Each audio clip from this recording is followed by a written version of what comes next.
Welcome to Army Hey, welcome to Army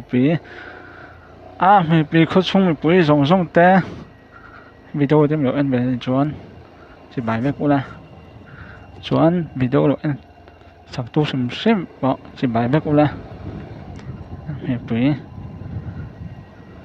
chung phẳng về thông ăn mà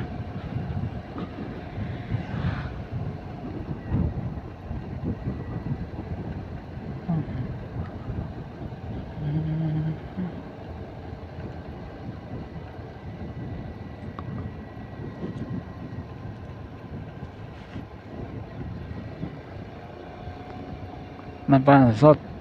top ăn là hiện trên bạn rất top ăn nữa ba hấp vị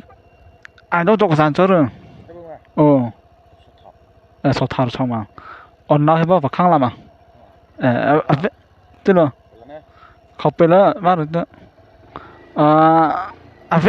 về ở đó mà làm phát mà tự làm phát rồi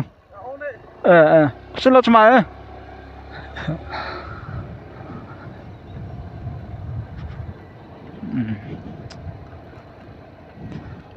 thì khăn cái như làm chỗ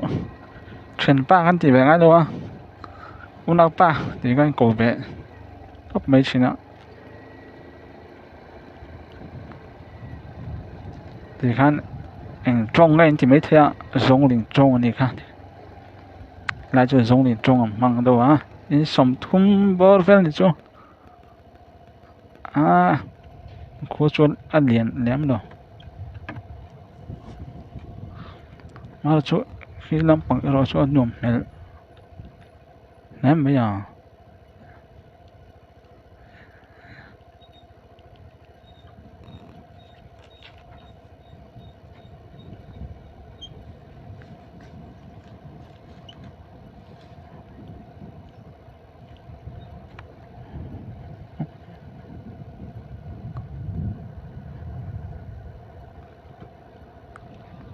từ lại chỗ anh xiêm là hey cái lần wording nó mình là wording nó thì đón không sao cái làm bôi in tấm về do cái này anh lại viết chỗ nghe bác vọng về hey hey này chúng nó step ông về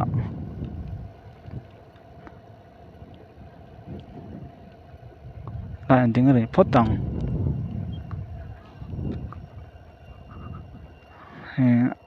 nuông mình có mấy thằng cũng ấy tắm khóc mà ha xong rồi anh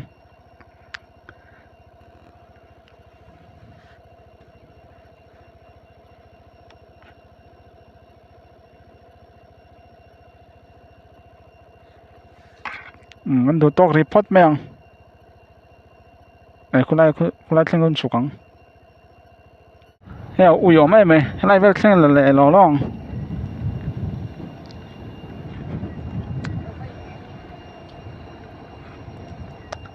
ไล่เส้นเฮ้ยที่เป็นเสืออีนะเฮ้ย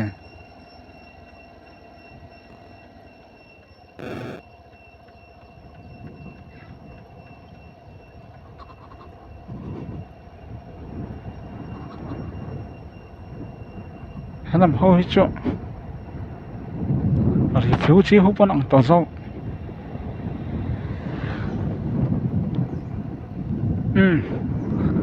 hát thì rong khá Army cái chúng anh có thấy chưa anh nhỉ